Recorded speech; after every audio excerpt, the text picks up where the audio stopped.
शिवसेना शाखा मच्छी सात व सक्कर सात यांच्या वतीने गरजूंना निराधारांना ब्लँकेटचं वाटप करण्यात आलं। वाढत्या थंडीमध्ये निराधार गरजूंना 301 ब्लँकेट वाटपाचा उपक्रम शिवसेना शाखांतर्फे घेण्यात आला।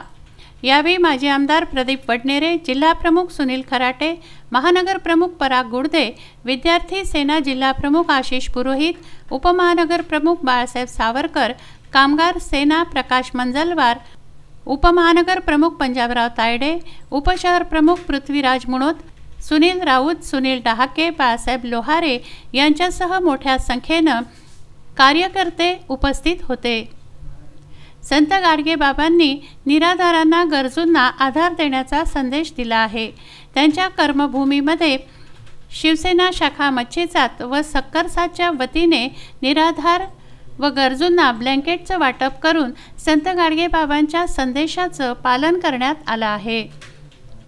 कडाक्याच्या थंडीमध्ये रस्त्याच्या कडेला निजलेल्या निराधारांना या शिवसैनिकांनी ब्लँकेटचं वाटप केलं। विदर्भ न्यूज, अमरावती।